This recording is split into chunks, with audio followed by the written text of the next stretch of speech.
Hola a todos y a todas, bienvenidos a un nuevo vídeo del canal de No me toques las ciencias. En este vídeo vamos a hablar de los seres vivos y más concretamente vamos a hablar de un grupo de seres vivos que es el de los animales invertebrados.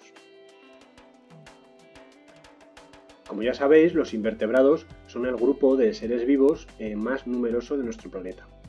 Además, como podemos ver en esta gráfica, quedan representados los 5 grupos, los 5 reinos de seres vivos y como veis el más numeroso es el de los invertebrados.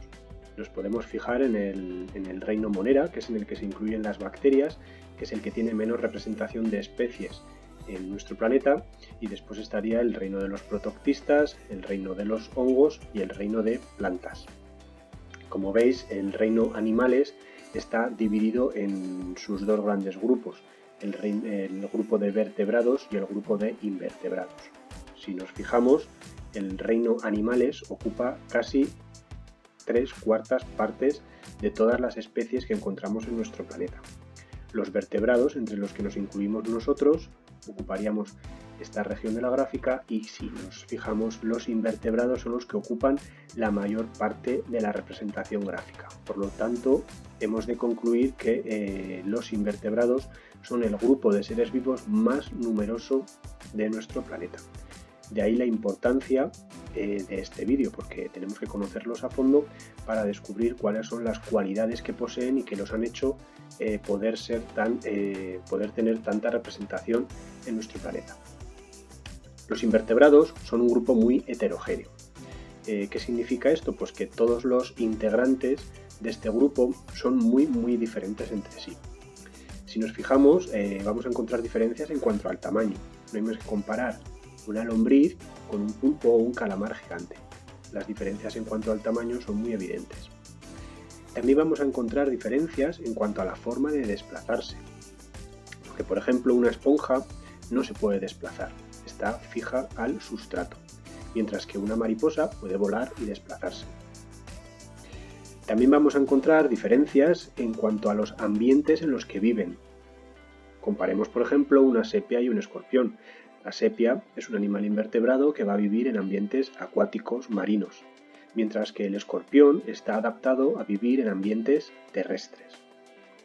Y por último, también vamos a encontrar diferencias en cuanto a la presencia de esqueleto externo. Los invertebrados, como veremos más adelante, no tienen esqueleto interno, salvo excepciones. Pero algunos pueden tener esqueleto externo. Si comparamos los insectos con las babosas, los insectos, como veremos más adelante, veremos que tienen un esqueleto externo, mientras que la babosa, o por ejemplo la lombriz de tierra, no tienen esqueleto externo y son animales blandos. Los invertebrados, por lo tanto, son animales que no tienen esqueleto interno, o dicho de otra manera, son animales que no tienen columna vertebral, de ahí su nombre, invertebrados, sin columna vertebral. En general, por lo tanto, no van a tener esqueleto interno, van a ser animales con un cuerpo blando. Y digo en general, porque como veremos más adelante, algunos animales invertebrados sí que pueden tener algún tipo de esqueleto interno, pero de manera general no tienen esqueleto interno, no tienen huesos, no tienen espinas, ¿de acuerdo? Su cuerpo es blando. Sí que puede ser que algunos tengan un esqueleto externo, siempre externo, y por eso se le llama exoesqueleto. El ejemplo más típico es el de todos los insectos, que como veis tienen esta coraza externa dura que les protege el resto de su cuerpo, que es blando.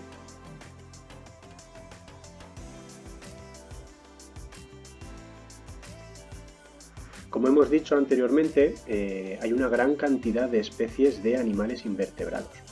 Y para estudiarlos lo que vamos a hacer es clasificarlos en 8 grupos. Cada grupo tiene sus características concretas. Entonces iremos viendo grupo por grupo, analizando sus características que los hacen especiales y viendo algunos ejemplos de animales de cada grupo. Primero vamos a hacer un repaso general de los 8 grupos para ir conociendo poco a poco a los animales invertebrados. El primer grupo que vamos a ver es el de los poríferos, en el que se incluyen las esponjas. Después veremos el grupo de los celentéreos o nidarios, en el que se incluyen las medusas o las anémonas. A continuación pasaremos a ver tres grupos que se denominan en general gusanos, porque tienen una forma parecida, pero que existen diferencias entre los tres grupos. Son los platelmintos, los nematodos y los anélidos. A continuación estudiaremos el grupo de los moluscos. Después conoceremos cómo son los artrópodos y por último nos centraremos en el grupo de los equinodermos.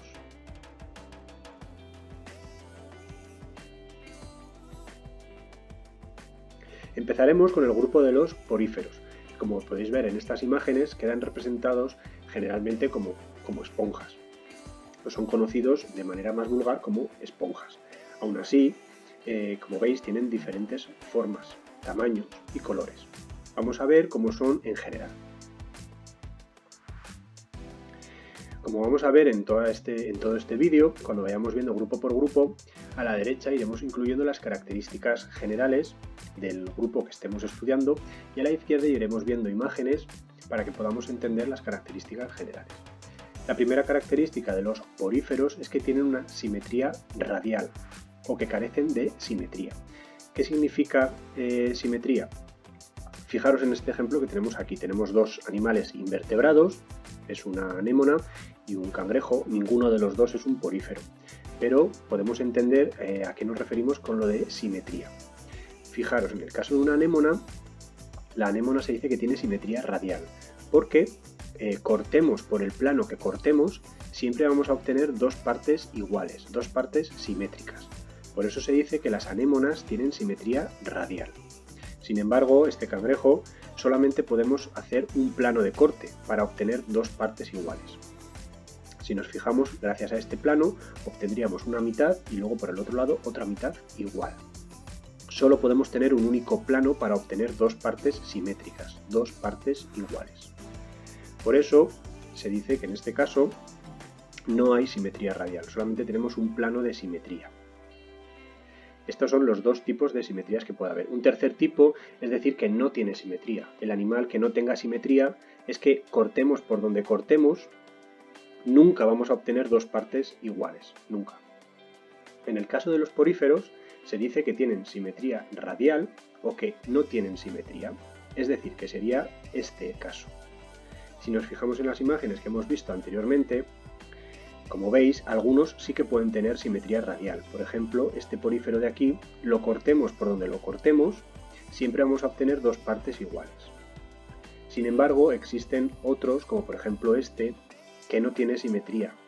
Carece de simetría, porque lo cortemos por donde lo cortemos, debido a su forma irregular, nunca vamos a obtener dos partes iguales. Por lo tanto, la primera característica de las esponjas es que tienen simetría radial o carecen de simetría. Respecto al cuerpo de los poríferos, hay que decir que todos los poríferos tienen un cuerpo con forma de saco. Y este saco está perforado con un montón de agujeros o poros pequeños, microscópicos, que se comunican entre sí hasta llegar a esta zona central que se llama cavidad atrial. Podríamos decir que es el estómago de los poríferos y se comunica al exterior por esta otra apertura que se llama ósculo. Como veis, esta forma del cuerpo facilita la forma de alimentación de los poríferos, porque a través de los poros entra el agua con sustancias disueltas. El agua llega a la cavidad atrial y son todas estas células que tapizan la cavidad atrial las que captan las sustancias que flotan en el agua, los nutrientes. Después el agua restante sale por el ósculo. Siempre vamos a tener esta dirección. El agua entra por los poros y sale por el ósculo. En los poríferos también solemos encontrar estructuras internas de calcio que se llaman espículas y que son lo que dan cierta dureza a estas estructuras. Además, los poríferos, si hablamos de su reproducción, tenemos que decir que llevan a cabo reproducción asexual. tienen un gran poder de regeneración y a partir de un porífero, por pequeños fragmentos, se puede reproducir y formarse otro porífero a partir de fragmentos del anterior. Es decir, que no tienen reproducción sexual, es decir, no tienen gametos masculinos y femeninos que se fecunden. Llevan a cabo reproducción asexual. Desde la antigüedad, los poríferos se han utilizado como esponjas de baño. No hay que confundir las esponjas de baño artificiales de fibras sintéticas con las esponjas naturales. Y es que a partir de especies de determinados poríferos, como Euspongia officinalis, se pueden recolectar y tras un proceso pueden utilizarse posteriormente como esponjas naturales.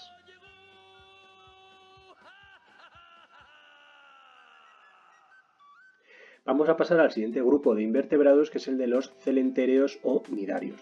Como podéis ver, quedan representados en este grupo las medusas y las anémonas. No confundáis a las anémonas con los poríferos que hemos visto anteriormente, pues como veremos a continuación, tienen una estructura corporal muy diferente. Los celentéreos también tienen simetría radial. En este caso, este dibujo que tenemos aquí sí es un celenterio, concretamente una anémona. Y como veis, lo cortemos por donde lo cortemos, siempre vamos a obtener dos partes iguales. Esto va a pasar tanto con las anémonas como con las medusas. Las medusas lo mismo. Utilicemos el plano de corte que utilicemos, siempre vamos a obtener dos partes iguales. Por lo tanto, se dice que los celentéreos tienen simetría radial. Respecto al cuerpo, si tomamos como ejemplo a una medusa y representamos esquemáticamente la forma de su cuerpo, podemos ver que los celentéreos tienen una región de entrada, una zona de entrada, que es la boca, y que va a estar rodeada de un montón de tentáculos. Todos los tentáculos rodean a la boca. Y la apertura, esta boca, lleva a una cavidad que se llama cavidad gastrovascular y que es el estómago de las medusas. Recuerda el nombre, cavidad gastrovascular. La puedes diferenciar del caso anterior de las esponjas, que se llamaba cavidad atrial. ¿De acuerdo? Además, en este caso, el agua no entra por aquí, el agua entraba por los poros a la cavidad atrial. En el caso de las medusas, el agua entra por la boca a la cavidad gastrovascular y cuando se lleva a cabo la digestión, todos los restos vuelven a salir por la boca.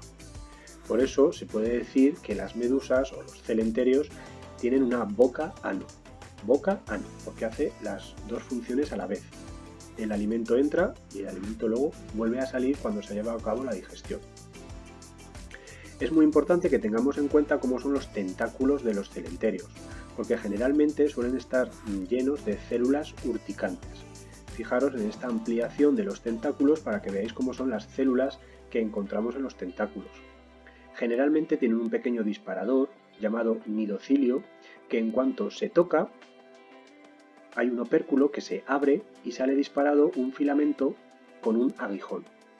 Es este aguijón el que tiene una sustancia que en contacto con otros seres vivos, como por ejemplo en nuestro caso, nos produce estas reacciones alérgicas.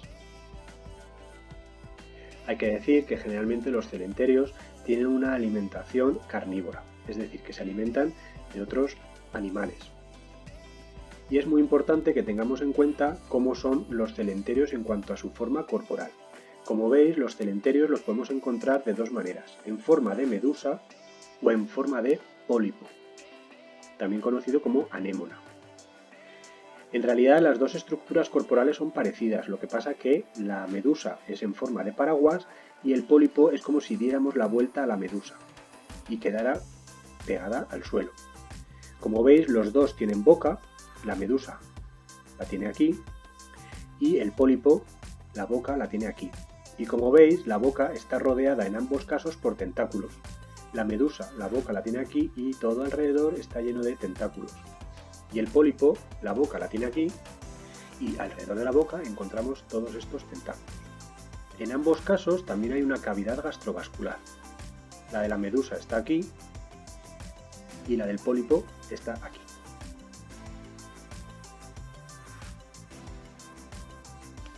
Los celentéreos combinan dos tipos de reproducción, la asexual y la sexual. Fijaros bien en esta animación que tenemos aquí para entender cómo se lleva a cabo el ciclo biológico de un celentéreo.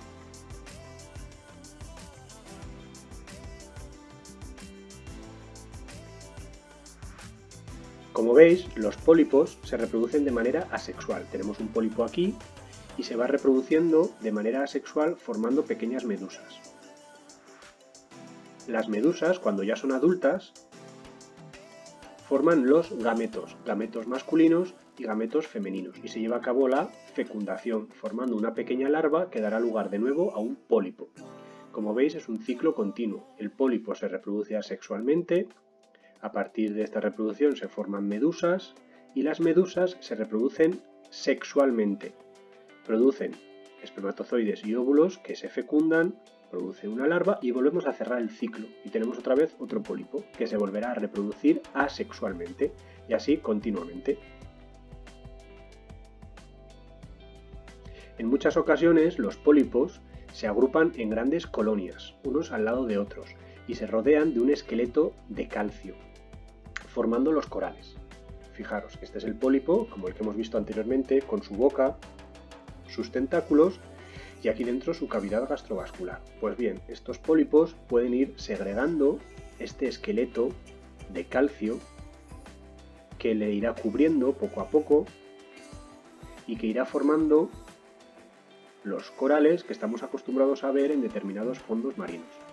Todos estos corales que vemos en realidad son animales, son celentéreos. Y son un montón de pólipos que viven alojados en el interior de todos estos canales de calcio que han ido produciendo. Todas estas estructuras tienen consistencia dura, pero no hay que olvidar que en ellos se alojan pequeños animales que se van alimentando por filtración a partir de los nutrientes que encontramos flotando en el agua. Una vez que hemos visto todos los conceptos anteriores, os hago esta pregunta. Científicamente hablando, ¿es correcta esta situación? El mejor amigo que puedes tener. Igual que los peces, él puede flotar.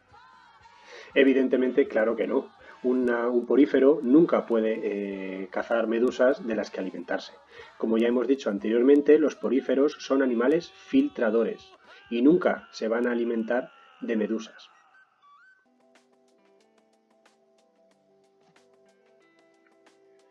Vamos a pasar al siguiente grupo de invertebrados, que es el de gusanos. Como hemos explicado anteriormente, existen tres grupos de invertebrados que llamamos de manera general gusanos. Y aquí los tenemos representados. Este pertenecería a un grupo, este a otro grupo y a este a otro grupo. Aunque en un principio los tres nos parecen muy parecidos, existen diferencias entre los tres grupos. Estas son las tres diferencias que vamos a encontrar. Recordar que los tres grupos de gusanos son los platelmintos, los nematodos y los anélidos. ¿Cuál es la diferencia principal entre los tres grupos? Pues nos podemos fijar en cómo tienen el cuerpo. Si vemos, los platelmintos tienen un cuerpo plano. Los nematodos tienen un cuerpo cilíndrico. Y los anélidos también lo tienen cilíndrico. Por lo tanto, aquellos gusanos que sean planos van a ser siempre considerados dentro del grupo de los platelmintos. Además, los platelmintos, además de tener el cuerpo plano, también lo tienen delgado, blando y pueden estar divididos en segmentos o no. Más adelante veremos qué son los segmentos. Por otra parte, la diferencia principal entre los nematodos y los anélidos, que ambos tienen el cuerpo cilíndrico, y además el cuerpo también es blando, es que los nematodos tienen el cuerpo totalmente liso, sin divisiones, mientras que los anélidos tienen el cuerpo dividido en anillos. Si nos fijamos, hay un montón de anillos que se superponen el uno al otro y forman el resto del cuerpo. Esto no pasa en los nematodos. Por lo tanto, los platelmintos, gusanos planos, los nematodos, gusanos cilíndricos sin divisiones, y los anélidos, gusanos cilíndricos pero con el cuerpo dividido en anillos. Lo que vamos a hacer ahora es ver cada uno de estos grupos.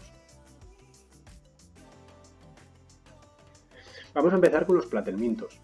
En general, los platelmintos tienen un cuerpo plano, como hemos dicho anteriormente, delgado, blando y puede estar dividido en segmentos o no. En esta diapositiva tenemos dos tipos de platelmintos. Una planaria, que sería esta, es un esquema, es un dibujo, pero las planarias son similares a este dibujo. Y aquí tenemos una tenia. Pues bien, la planaria, por ejemplo, tiene su cuerpo sin dividir en segmentos, mientras que la tenia lo tiene dividido en pequeños segmentos.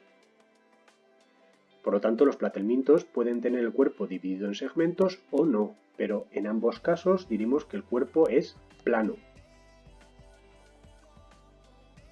Además, los platelmintos pueden ocupar dos tipos de ambientes. Los platelmintos pueden ser acuáticos, como la planaria que hemos visto anteriormente en forma de dibujo, o también pueden ser parásitos, como la tenia, que habita en los intestinos de determinados mamíferos, como por ejemplo en el caso del ser humano. Los platelmintos, si hablamos de su forma de reproducción, hay que decir que son hermafroditas, es decir, en su cuerpo vamos a encontrar órganos tanto masculinos como femeninos. Si nos fijamos en esta planaria que tenemos aquí flotando, esquemáticamente en este dibujo que tenemos aquí, vemos que tiene tanto ovarios como testículos, es decir, que los ovarios producen óvulos, los testículos producen espermatozoides y se lleva a cabo la fecundación. Generalmente estos animales son hermafroditas porque es muy difícil que encuentren pareja. Imaginaros en el caso de la tenia, que vive en forma de parásito alojada en un intestino, imaginar lo difícil que va a tener que encuentre pareja. Generalmente va a vivir ella sola en el intestino y nunca va a encontrar o va a coincidir con otra tenia. Por lo tanto, nunca podría llevar a cabo una reproducción sexual con otra pareja. Es por esto que estos animales suelen ser hermafroditas, porque como viven ellos solos es la única manera que tienen de reproducirse, es decir, llevando a cabo una autofecundación, porque tienen óvulos y espermatozoides a la vez. Si hablamos del siguiente grupo de gusanos, concretamente de los nematodos, hay que recordar que tenían el cuerpo también blando, pero en este caso cilíndrico, no plano. Y además no está dividido en anillos. Es un cuerpo totalmente liso. También tienen la particularidad de que los nematodos acaban en punta sus extremos. Aquí tenemos representada la triquina, que es el gusano típico del grupo de los nematodos. La triquina generalmente tiene dimorfismo sexual, es decir, que el macho es muy diferente de la hembra. Como veis, la hembra es mucho más grande y el macho más pequeño. Los nematodos también suelen ser acuáticos o parásitos. Concretamente, los nematodos parásitos más típicos son las famosas lombrices que pueden padecer los niños pequeños en la región anal. También hay que decir que los nematodos respiran por su superficie, no tienen órganos respiratorios y a través de su piel llevan a cabo el intercambio gaseoso. Y por último podemos hablar del tercer grupo de gusanos, que es el de los anélidos. Los anélidos también tienen un cuerpo cilíndrico, también es un cuerpo blando, pero la diferencia con el grupo anterior es que están divididos en anillos. Fijaros en esta imagen de aquí, en los diferentes anillos que se van superponiendo y en este dibujo que tenemos aquí donde se ven claramente los diferentes anillos. Se da la particularidad de que en cada anillo queda representado un órgano. Es decir, que en cada anillo tenemos un corazón, en cada anillo tenemos un órgano de reproducción, en cada anillo tenemos un estómago. A esta particularidad se le conoce como metamería. Es decir, que la metamería es una situación que se da en el grupo de los anélidos de tal manera que se repiten los diferentes tipos de órganos en los diferentes anillos que forman el cuerpo. Los anélidos también suelen tener unas estructuras muy pequeñas llamadas quetas y que les sirven para desplazarse. No se le puede considerar patas porque no son unos apéndices muy desarrollados, sino que son muy pequeños, pero tener en cuenta que algunos anélidos tienen quetas, unos apéndices locomotores. Hay otros anélidos que no tienen, como por ejemplo las sanguijuelas, que no poseen quetas. Los anélidos típicamente también tienen una estructura central denominada clitelo y que lo utilizan para llevar a cabo la reproducción. Los anélidos pueden habitar diferentes tipos de medios. Muchos anélidos son terrestres, como por ejemplo la lombriz. Otros anélidos son acuáticos, y hay otros anélidos que son parásitos, como el caso típico de la sanguijuela, que parasita a otros mamíferos para alimentarse a partir de su sangre. Los anélidos, al igual que pasaba con el grupo anterior de gusanos, los nematodos, respiran a través de la piel. Y algunos, en el caso de los anélidos acuáticos, respiran a través de branquias. Algunos anélidos también son hermafroditas, es decir, que dentro de su propio cuerpo encontramos tanto ovarios como testículos que producen espermatozoides y llevan a cabo autofecundación. Sin embargo, también encontramos anélidos con sexos separados, es decir, un anélido de una especie macho y otro anélido de la misma especie hembra. En ambos casos formarán sus gametos, se llevará a cabo la fecundación y tendremos un nuevo individuo.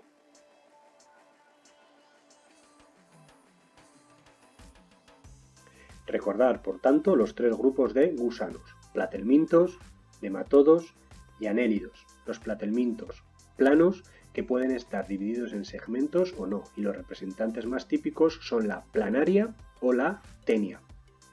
Luego están los nematodos, que tienen un cuerpo cilíndrico, no plano, cilíndrico y liso, sin anillos. El ejemplo típico es la triquina.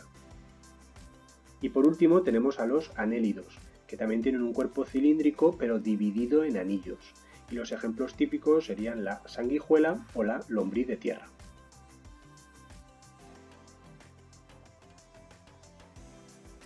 El siguiente grupo de invertebrados que vamos a ver es el de los moluscos.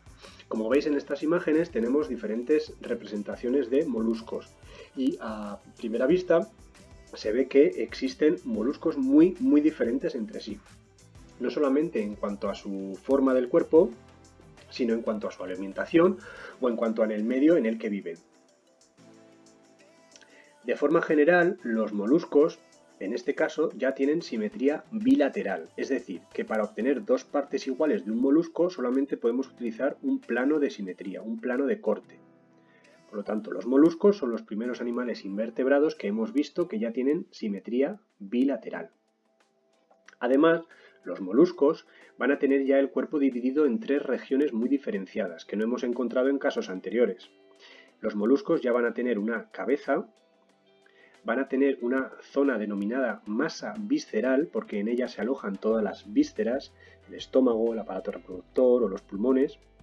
Y por último vamos a tener el pie, que generalmente suele ser de tejido musculoso y que lo utilizan para desplazarse, bien para nadar, reptar o excavar. Además, el cuerpo lo tienen recubierto por una fina membrana, el manto. Fijaros, en esta región de aquí, donde estaba toda la masa visceral, pues tienen un pequeño manto que lo recubre todo, y este manto generalmente, en algunos casos, forma hacia el exterior una cubierta mucho más dura que se denomina concha. Las conchas típicas de los caracoles serían el ejemplo. En otros casos de moluscos, en vez de tener una concha, tienen dos, que se denominan valvas, como en el caso del mejillón, que tiene dos valvas negras y que se abren o se cierran en forma de bisagra. Hay que decir que los moluscos respiran por branquias en el caso de ser animales invertebrados acuáticos. Aquí estarían las branquias de esta almeja, pero también pueden respirar por pulmones, sobre todo si son terrestres, como en el caso del caracol, que tiene los pulmones aquí alojados, justo a la salida de la concha, para que pueda acceder el oxígeno. La alimentación de los moluscos también es muy variada. Encontramos moluscos que son carnívoros, como en el caso del pulpo, y encontramos moluscos que son herbívoros, como el caso del caracol. Y la mayoría de los moluscos son hermafroditas, es decir, que tienen órgano reproductor masculino y femenino a la vez. También puede haber sexos separados, es decir, que haya moluscos machos y moluscos hembra que lleven a cabo una fecundación. Y a partir de la fecundación se forma una pequeña larva que va a sufrir metamorfosis hasta convertirse en adulto. Hay varias cosas que decir en este punto. En el caso de los moluscos que son hermafroditas, no suelen llevar una autofecundación, es decir, el caracol, que es el ejemplo más típico de molusco hermafrodita, no suele autofecundarse. Lo que hace es que el caracol también busca pareja, pero unas veces el caracol hace de macho y en otros encuentros sexuales el mismo caracol puede hacer de hembra, ya que tiene pene y vagina a la vez. Y en el caso de los moluscos que tienen sexos separados, es decir, los moluscos que siempre son machos durante toda su vida o los moluscos que siempre son hembras durante toda su vida, lo que llevan a cabo son fecundaciones externas o internas. Esto significa que en una fecundación interna es el molusco macho el que introduce los espermatozoides en la hembra. Pero si la fecundación es externa, tanto el macho como la hembra expulsan los espermatozoides y los óvulos al exterior, y es en el exterior donde se produce la fecundación. Sea como sea, tanto si la fecundación es interna como externa, se produce un huevo del cual sale una larva. Y la larva después llevará a cabo una metamorfosis para convertirse en el molusco adulto. Los moluscos, como hemos visto, son muy diferentes entre sí. Por lo tanto, el grupo de los moluscos lo vamos a subdividir en otros 3 grupos. Por una parte van a estar los gasterópodos, en los que clasificamos a los caracoles y a las babosas. El segundo grupo de moluscos va a ser el de los bivalvos, en el que clasificaremos a las almejas y los mejillones, por ejemplo. Y por último vamos a hablar del grupo de los cefalópodos, cuyos representantes más conocidos son los pulpos, las sepias o los calamares. Vamos a empezar hablando del primer grupo de los moluscos, el de los gasterópodos. Generalmente los gasterópodos tienen una cabeza muy desarrollada, con tentáculos, que pueden tener función táctil, como estos tentáculos del caracol, o función visual, como estos otros tentáculos en los que existen en el extremo los ojos. Además, en la boca de los gasterópodos suele haber una estructura especial llamada rádula. La rádula es una lengua dentada, es decir, una lengua en cuya superficie encontramos un montón de dientes que lo que permiten al animal es llevar a cabo el poder triturar el alimento. Conforme se lo va comiendo, pasa por la lengua llena de dientes, se va triturando y así lo podrá digerir posteriormente. Por lo tanto, tener muy en cuenta esta estructura que es típica de los gasterópodos, la rádula. Además de la cabeza, los gasterópodos tienen una masa visceral bastante voluminosa que generalmente protegen dentro de una concha, típicamente en espiral. Esto ocurre en casi todos los moluscos gasterópodos, los caracoles en general, excepto en las babosas, que como veis no tienen concha. Y por último, los gasterópodos también tienen un pie muy voluminoso, muy grande, de naturaleza muscular y que van a utilizar para que puedan desplazarse reptando poco a poco. Si nos fijamos, las babosas y los caracoles son los representantes más típicos de los gasterópodos. Los caracoles tienen una gran masa visceral que protegen en una concha en espiral, mientras que las babosas, la masa visceral también la tienen aquí, no es tan voluminosa y no se diferencia muy bien entre masa visceral y pie, ya que los dos se encuentran en la misma estructura. Si pasamos al siguiente grupo de moluscos, el de los bivalvos, como podéis ver no tienen absolutamente nada que ver con el grupo anterior de los gasterópodos. Los bivalvos, para empezar, no tienen una cabeza diferenciada, es decir, no destacan partes evidentes de cabeza. Sí destaca la masa visceral, que se encuentra metida dentro de la concha, que generalmente está formada por 2 piezas, una concha superior y una concha inferior, y se les denomina valvas, de ahí su nombre. Estos moluscos se llaman bivalvos porque tienen 2 valvas. Además, las 2 valvas están articuladas y están unidas a modo de bisagra, de tal manera que pueden abrirse y cerrarse. Por lo tanto, la masa visceral queda incluida dentro de las 2 valvas. Y al lado de la masa visceral, que sería toda esta región de aquí, encontramos esta otra parte de aquí que sería el pie. Como veis, el pie es más pequeño que en el caso de los gasterópodos y tiene forma aplanada, tiene forma de hacha, para que cuando la valva superior está un poco más cerrada, el pie pueda salir por la apertura y pueda poder excavar o enterrarse en la arena o desplazarse muy lentamente. Los moluscos generalmente son todos marinos y van a vivir a lo largo del fondo marino o bien adheridos o pegados a las rocas. Y los bivalvos se alimentan siempre por filtración.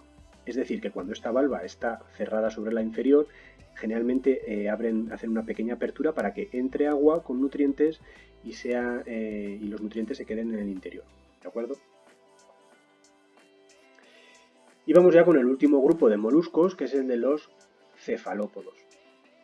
Los cefalópodos son los moluscos más complejos en cuanto a su forma, y hay que decir que son todos marinos, de vida libre y generalmente carnívoros. En cuanto a la forma de su cuerpo, como veis, los cefalópodos tienen una cabeza bastante grande, bastante diferenciada, con un par de ojos con muy buena visión. Y además es de la cabeza de donde salen directamente los pies. De ahí el nombre de este grupo, cefalópodos. Cefa, que significa cabeza, y lópodos, podos concretamente, que significa pie. Por lo tanto, los pies salen de la cabeza. Cefalópodos. Los pies están transformados en tentáculos, generalmente con ventosas, y que los utilizan para atrapar a sus presas. Aparte del pie transformado en tentáculos, la cabeza con generalmente órganos de muy buena visión, los cefalópodos tienen la masa visceral que, como veis, se coloca encima de la cabeza. Además, la masa visceral, donde se encuentran todos los órganos viscerales, el estómago y el resto de órganos, pueden estar dentro de una concha interna.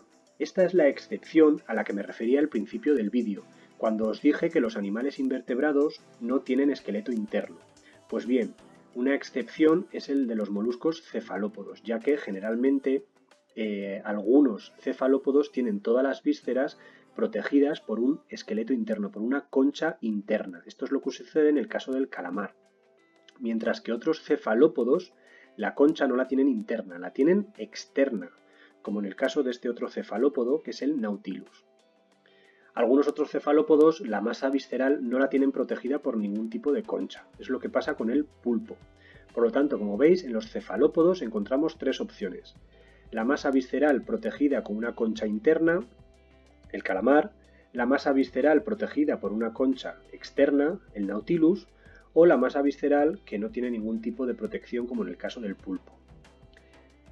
Podemos hablar de la particularidad del Nautilus, que, como veis, tiene una concha con diferentes cámaras que, si las llena de agua, el Nautilus podrá sumergirse en profundidad, mientras que si las va vaciando y las llena de aire, el Nautilus flotará y podrá ascender en el agua. Bien, ya hemos visto los tres grupos de moluscos y en esta imagen de aquí podemos hacer un resumen general para que nos queden claras todas las diferencias, estableciendo una comparativa entre los tres grupos.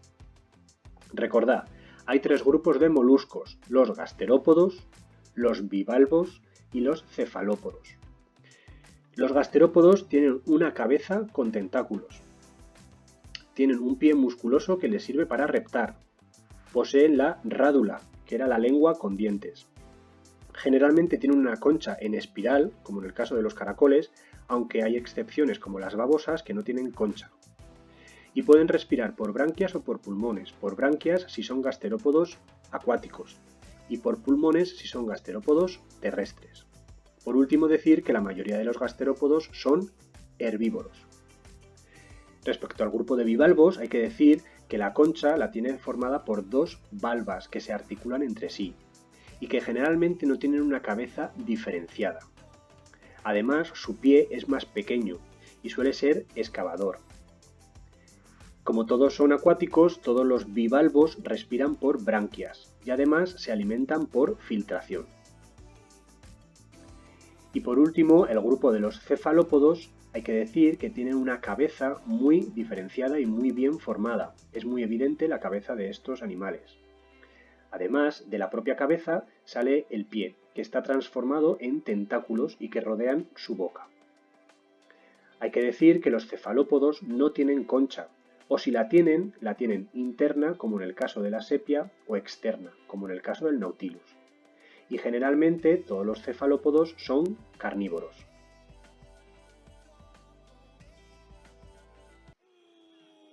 Y ahora Calamardo nos hace esta pregunta. Si Bob Esponja es un porífero, ¿Calamardo qué es? Amarillo absorbe sin más. El mejor amigo que puedes tener. Igual que los peces, él puede flotar. Efectivamente, no hay lugar a dudas, Calamardo es un molusco y concretamente cefalópodo, ya que se trata de un calamar. Bob Esponja ya llegó. El siguiente grupo de invertebrados que vamos a ver, este ya es el penúltimo, es el de los artrópodos. Tenéis que prestar especial atención porque los artrópodos son el grupo de invertebrados más grande de todo el reino de los animales invertebrados. Y además está formado por diferentes subgrupos muy diferentes entre sí, mucho más que los subgrupos de los moluscos. En general, los artrópodos vuelven a tener simetría bilateral, es decir, que necesitamos un único plano para obtener dos partes iguales de un artrópodo. Respecto a la forma del cuerpo, los artrópodos tienen el cuerpo dividido en tres regiones: una cabeza, un tórax y un abdomen. Generalmente en la cabeza se localizan todos los órganos sensoriales, como los ojos o la boca, y en el abdomen se suelen incluir todas las vísceras. Como he dicho anteriormente, en la cabeza de los artrópodos se localizan muchos órganos. Aquí tenemos diferentes tipos de artrópodos donde queda marcada la cabeza con los diferentes tipos de órganos que salen de ella, como pueden ser antenas, piezas bucales que utilizan para comer o ojos, que pueden ser ojos simples, también llamados ocelos, o ojos compuestos.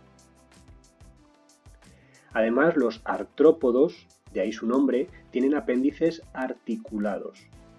Ya sabéis que, como en el caso de los cefalópodos que hemos visto anteriormente, la palabra podos significa patas y artro significa articuladas. Por lo tanto, los artrópodos destacan por tener las patas articuladas. Tienen apéndices articulados con diferentes partes que se articulan entre sí. Y los artrópodos también destacan por poseer todos ellos exoesqueleto, es decir, un esqueleto externo duro. Respecto a la alimentación hay que decir que los artrópodos, como son muy diferentes entre sí, también tienen una alimentación muy variada. Y encontraremos artrópodos tanto herbívoros como carnívoros o carroñeros. Generalmente los artrópodos tienen sexos separados, es decir, que tenemos un artrópodo macho y un artrópodo hembra dentro de la misma especie. Además, los artrópodos son ovíparos, es decir, que tras llevar a cabo la fecundación ponen huevos en el exterior. Y generalmente la fecundación suele ser interna, es decir, que el macho deposita los huevos en el interior de la hembra. Del huevo nace una larva y después lleva a cabo la metamorfosis, para que la larva se convierta finalmente en un adulto. Aquí tenemos dos tipos de metamorfosis. En el caso del saltamontes lleva a cabo una metamorfosis simple, es decir, que del huevo nace una larva que se llama ninfa y después esta larva va creciendo, va modificándose hasta convertirse en un adulto. La larva, como veis, es diferente del adulto porque, por ejemplo, la larva no tiene alas. Y después al adulto le aparecen las alas y ya tendríamos el individuo adulto. Esto es lo que se conoce como una metamorfosis simple. Es una metamorfosis porque el individuo que sale del huevo es muy diferente del adulto, pero poco a poco se va transformando hasta llegar al adulto. Y después tenemos la metamorfosis compleja, que es la que lleva a cabo, por ejemplo, las mariposas. A partir de los huevos se produce una larva que es totalmente diferente al adulto y después la larva sufre un estado de transformación denominado pupa, capullo o crisálida, a partir de la cual surge ya el individuo adulto, que como he dicho anteriormente es muy diferente a la larva. Hay que decir también que los artrópodos generalmente llevan a cabo un proceso de muda. ¿Qué es la muda? La muda es el cambio del esqueleto externo. Como he dicho anteriormente, los artrópodos tienen exoesqueleto. Ese exoesqueleto les limita para poder crecer, porque es una capa dura que no les permitiría aumentar de tamaño. Por lo tanto, cada cierto tiempo tienen que desprenderse del exoesqueleto, salir crecer y desarrollar otro exoesqueleto nuevo, y así sucesivamente hasta que consigamos llegar al tamaño de un adulto. Existen muchos tipos de artrópodos y los vamos a volver a clasificar en 4 subgrupos. Dentro de los artrópodos están los insectos, los arácnidos, los crustáceos y los miriápodos. Vamos a echar un vistazo general para saber clasificar bien a los diferentes tipos de artrópodos dentro de los 4 grupos. En los insectos vamos a clasificar, por ejemplo, a las mariquitas, moscas o mariposas. Dentro de los arácnidos incluiremos a las arañas o los escorpiones. En los crustáceos se incluyen, por ejemplo, las gambas o los bogavantes. Y por último, en los miriápodos incluiremos a los artrópodos que tienen una forma más parecida a gusanos, como los ciempiés o las escolopendras. Estudiemos individualmente cada uno de estos grupos. El primer grupo de artrópodos que vamos a ver es el de los miriápodos, que es quizá el más sencillo de todos. Como veis, los miriápodos habitan en terrenos, en zonas terrestres y húmedas, y generalmente tienen el cuerpo alargado y dividido en 2 regiones, que son la cabeza y el tronco. La cabeza generalmente tiene un par de antenas, ojos simples y un par de piezas bucales masticadoras.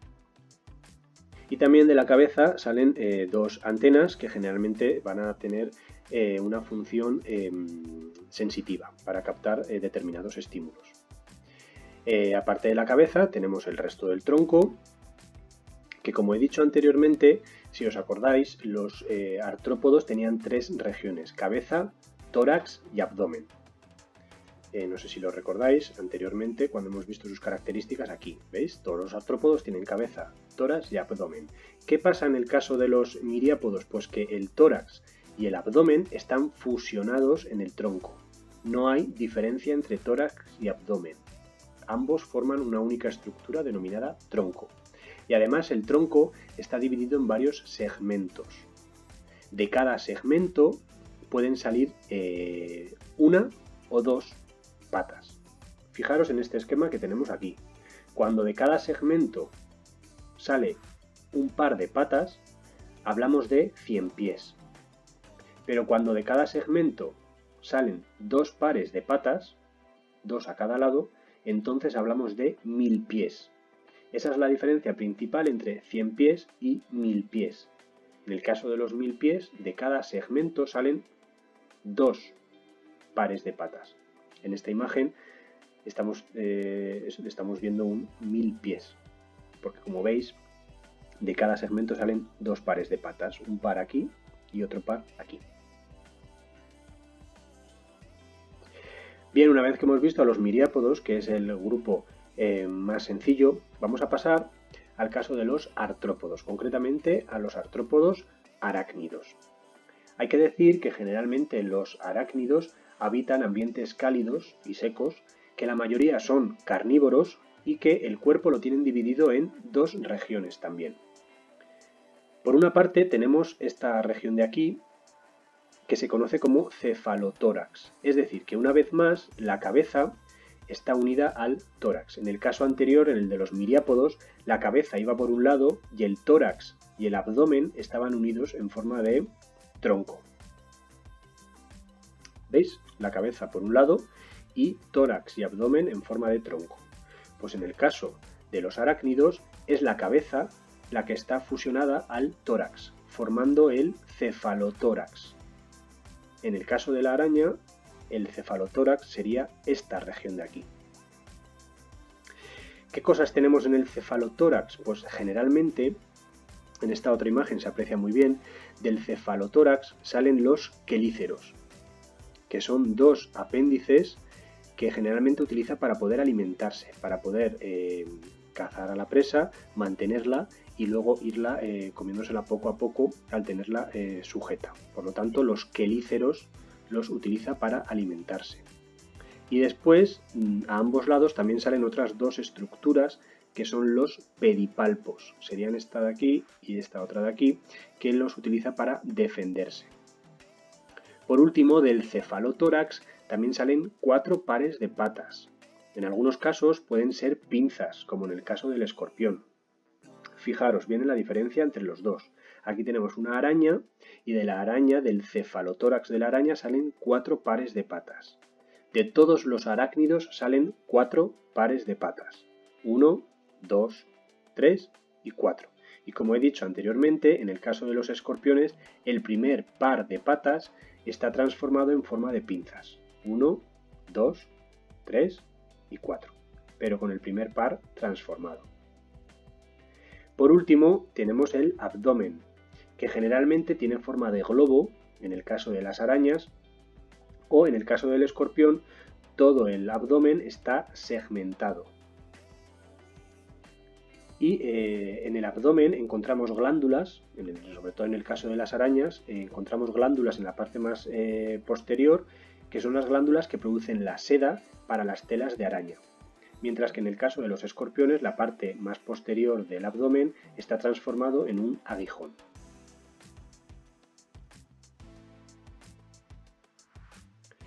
Vistos los miriápodos y los arácnidos, vamos a pasar al siguiente grupo de artrópodos, que es el de los crustáceos.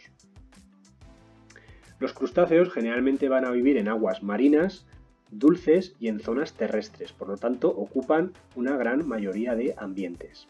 Y el cuerpo lo tienen dividido otra vez en dos regiones.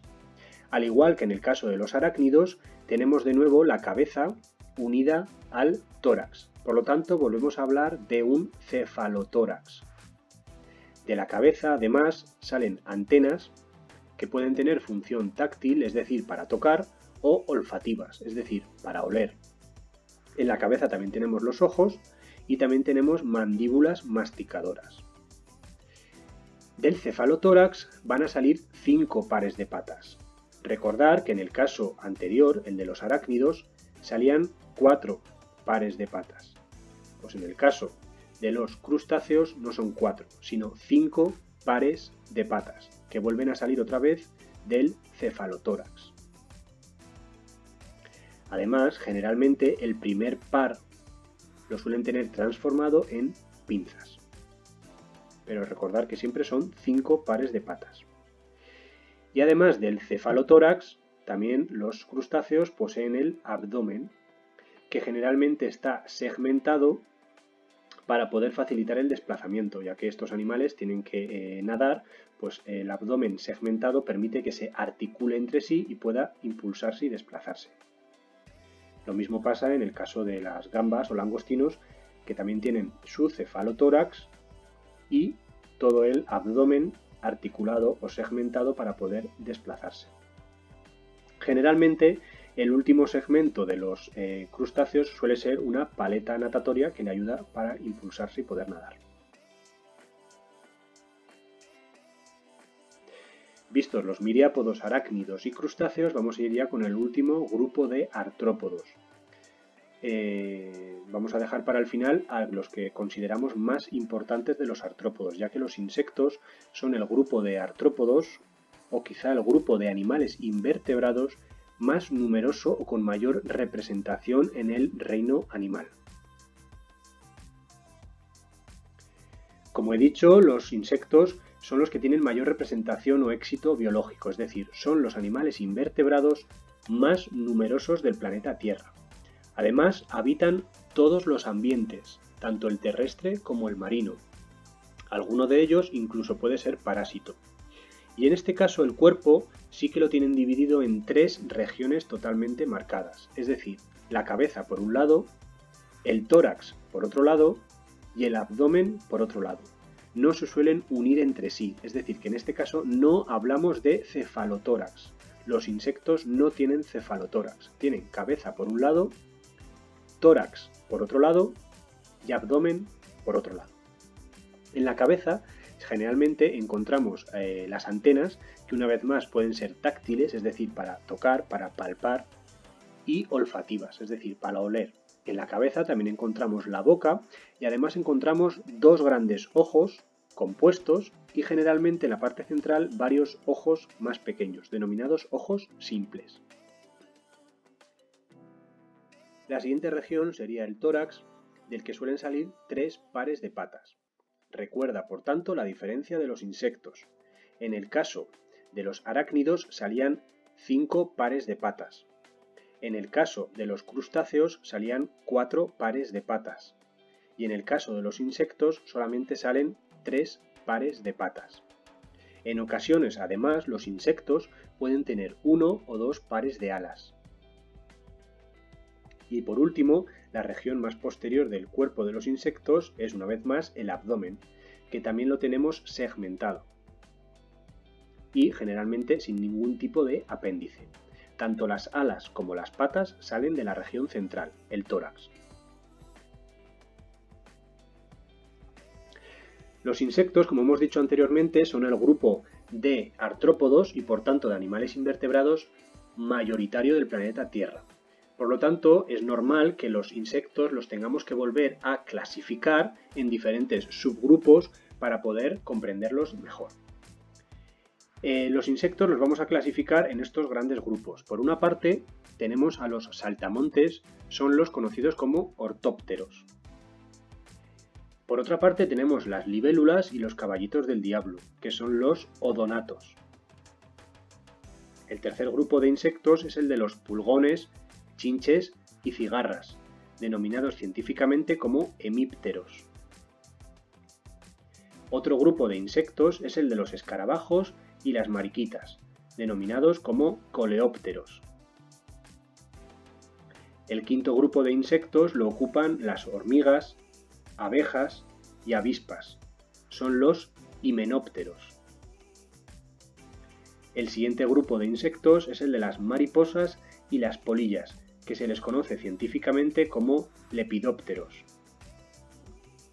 Y el séptimo grupo de insectos, no por ello menos importante, es el de las moscas y los mosquitos, que se denominan dípteros. Como veis, la forma del cuerpo de los diferentes grupos de insectos es muy diferente, pero todos ellos se incluyen en este grupo, porque tienen las características comunes que hemos visto anteriormente. Todos cumplen con estas características.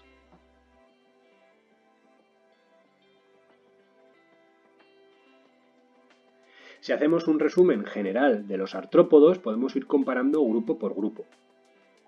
Como veis, el grupo de insectos es el último que hemos visto.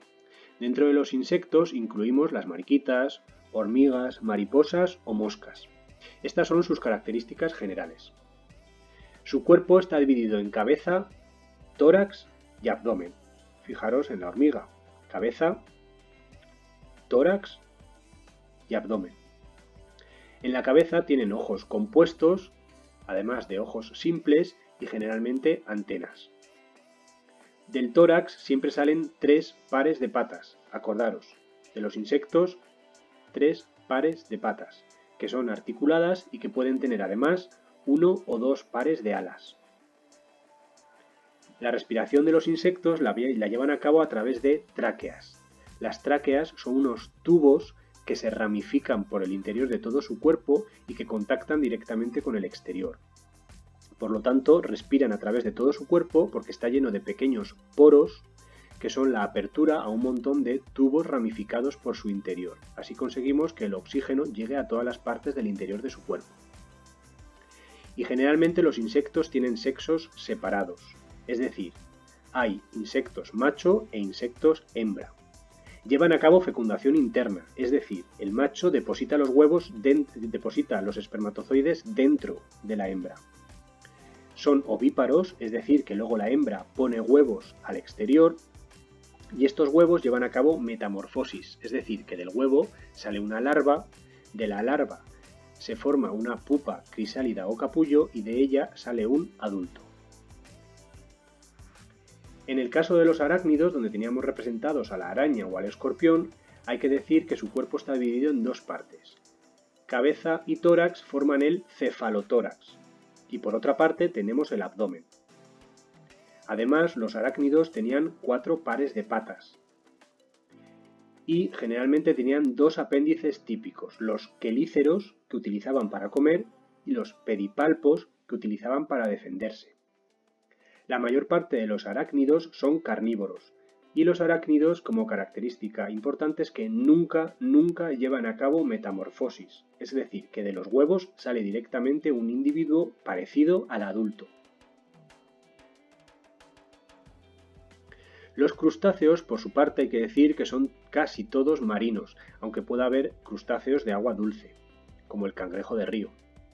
El cuerpo también está dividido en cefalotórax y abdomen, como los arácnidos. Y además tienen antenas en la cabeza y 5 pares de patas, que salen del tórax. El abdomen generalmente está segmentado. Los crustáceos respiran por branquias, ya que son animales acuáticos, pero también pueden hacerlo a través de la piel. Y llevan a cabo una alimentación variada, porque puede haber crustáceos carnívoros, pero también filtradores. En el caso de los crustáceos, otra vez forman huevos a partir de los cuales sale una larva que sí lleva a cabo la metamorfosis. Y el último grupo, que es el de los miriápodos, y que en este vídeo hemos visto al principio de los artrópodos, hay que decir que viven en lugares oscuros y húmedos, y que su cuerpo está formado por cabeza y tronco. Generalmente el tronco está segmentado, y de cada segmento puede salir 1 o 2 pares de patas, según hablemos de un 100 pies o de un 1000 pies. Los miriápodos respiran por tráqueas. Como hemos dicho anteriormente, son pequeños tubos que se ramifican por todo su cuerpo para que llegue oxígeno a todo su interior. Además, los miriápodos llevan a cabo una alimentación variada, ya que pueden ser carnívoros o herbívoros. Una característica también muy importante es que los miriápodos no llevan a cabo la metamorfosis, es decir, que de los huevos sale directamente un individuo parecido al adulto.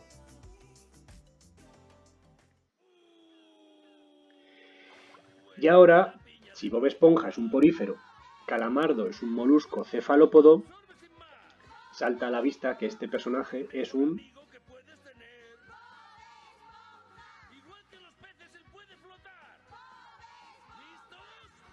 Efectivamente, es un artrópodo crustáceo, ya que se trata de un cangrejo.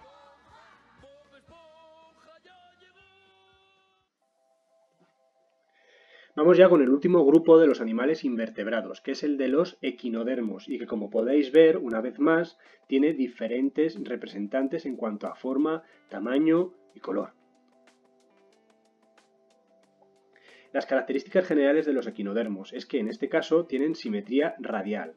Volvemos a tener un grupo de animales equinodermos con simetría radial, es decir, que el mismo animal puede tener diferentes planos de corte para obtener dos partes idénticas. La forma de los equinodermos también es muy variada, ya que podemos tener equinodermos con forma redondeada, con forma cilíndrica o con forma estrellada. También se da la casualidad de que este grupo de animales invertebrados también tienen esqueleto interno. Es otra de las excepciones que os he comentado al principio del vídeo. Además de los cefalópodos que vimos en su momento, que podían tener algunos de ellos esqueleto interno, como en el caso de la sepia, la otra excepción es en el caso de los equinodermos, ya que algunos de ellos tienen un esqueleto interno formado por placas bajo la piel, como en el caso de este erizo de mar. En este dibujo que tenemos aquí representado vemos las diferentes placas que dan sustento al resto del cuerpo. Además, los equinodermos no tienen cabeza diferenciada. Tienen una estructura general en la que encontramos la boca y el ano. Si nos fijamos en este caso, que vuelve a ser un esquema de un erizo de mar, la boca la tiene en la parte inferior, que es la que está en contacto con el suelo, y por aquí va alimentándose de diferentes partículas o animales que introduce en la boca, que atraviesa todo su aparato digestivo y que expulsa por la parte superior, que es el ano. Los equinodermos, para desplazarse, utilizan un sistema muy importante que es el aparato ambulacral, que está formado por pies ambulacrales.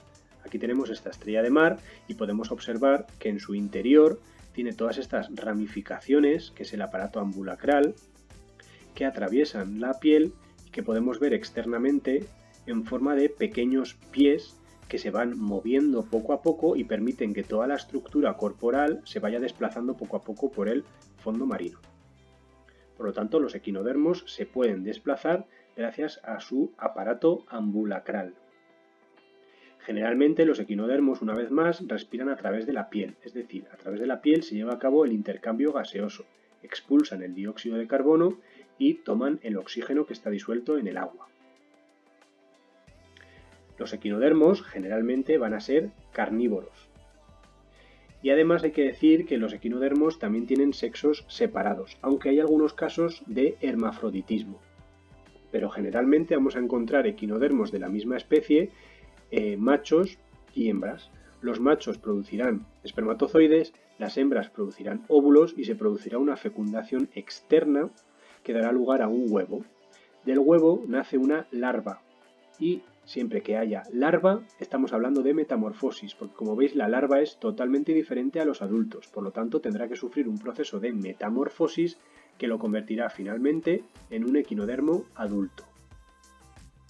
Además de este tipo de reproducción, que es sexual, porque encontramos óvulos y espermatozoides, encontramos machos y hembras, hay que decir que de algunos equinodermos también llevan a cabo reproducción asexual, ya que tienen un gran poder de regeneración.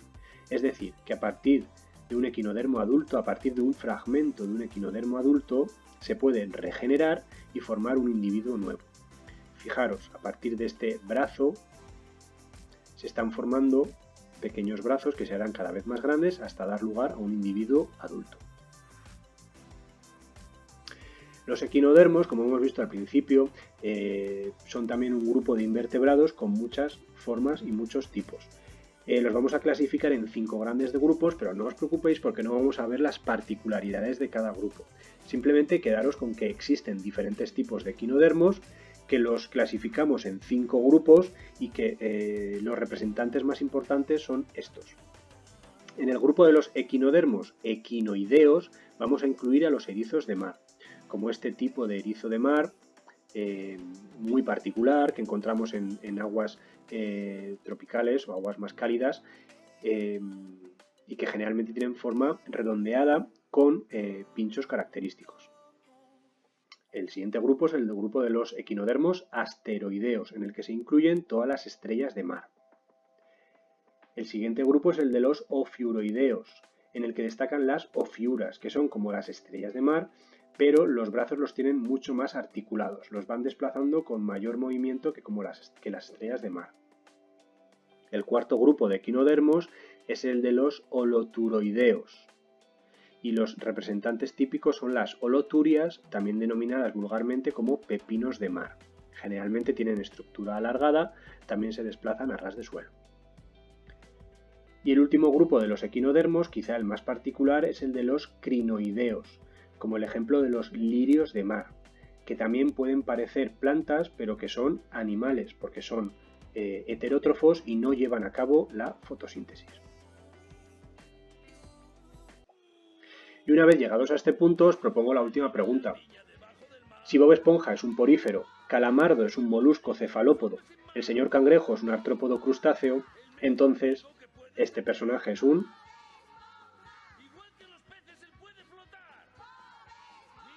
Efectivamente, es un equinodermo asteroideo, ya que se trata de una estrella de mar.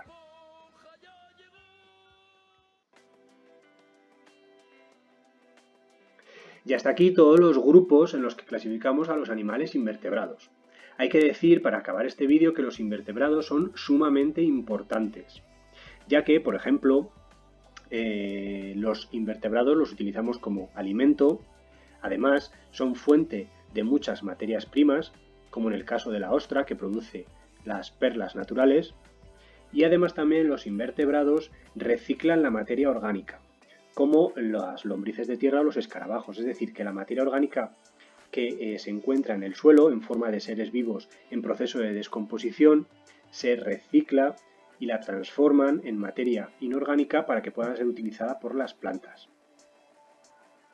Además, los invertebrados también forman hábitats para que puedan vivir en ellos otros seres vivos, como en el caso de los corales que hemos visto al principio del vídeo. Los corales los corales forman hábitats muy adecuados para el resto de peces, ya que viven entre ellos. Sin embargo, también hay que tener en cuenta los aspectos negativos de los invertebrados. Por ejemplo, los mosquitos, que son un tipo de invertebrado artrópodo insecto, transmiten una gran cantidad de enfermedades. O las termitas, que también son invertebrados artrópodos insectos, hay que decir que dañan de una manera muy evidente la madera, ya que se alimentan de ella. Además, los invertebrados en general tienen en algunos casos una gran capacidad de reproducción, por lo que pueden producir plagas dañinas para el resto de seres vivos.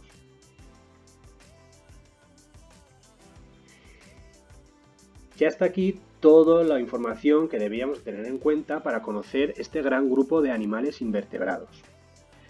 Recuerda los 8 grupos en los que se clasifican los animales invertebrados e intenta recordar y diferenciar las características que definen a cada uno de estos grupos.